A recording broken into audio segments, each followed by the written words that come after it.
Опасноста од продажба на лесно расиплива храна како резултат на топлото време и високите температури е зголемена.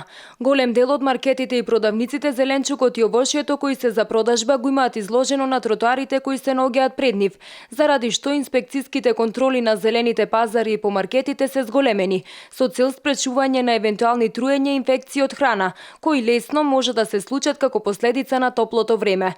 Од Агенцијата за храна и ветеринарство вела дека услов за безбедноста на овошјето и зеленчукот кој се продава е исполнувањето на стандардите за добра производствена и добра хигиенска пракса.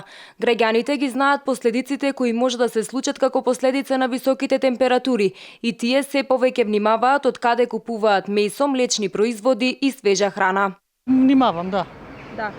Посебно месото, јајцата, сувомеснатите гледате да бидат од проверени? Гледам од маркет да ги земам од познат производител, да. Се разбира, да. Само ве молам, ние не сме од тука, али у секој случај било кај да се најдеме, обавезно, да. Така. Мора да внимаваме.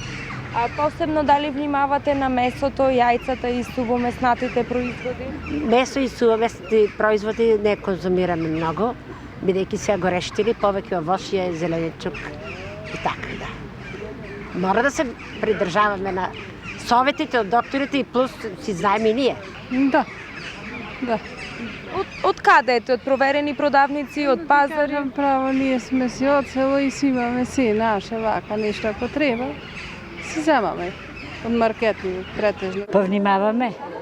Повеќе одиме во овие дуќани што има за поздрава храна и внимаваме што се јади на утро, што на ручек, а посебно што за вечер. Така. Во однос на месото, сувомесните производи или можеби јајцата, нели често знаат да бидат изложени надвор на сонце, дали на тоа внимавате да ги пазарите од маркети? Да, јајцата треба посебно да се во вакво време жешко во фрижидер.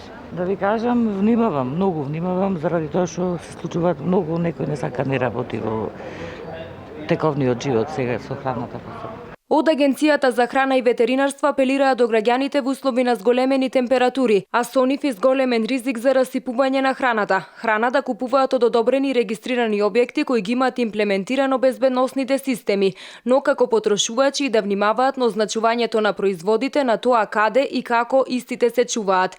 Во домакинствата додаваат дека исклучително важно е да се внимава на хигиената, подготовката на храната, нејзиното чување на соодветна температура, одвојувањето на сировото од зготвеното, како и користењето на исправна вода и свежи намирници за подготовка на храната.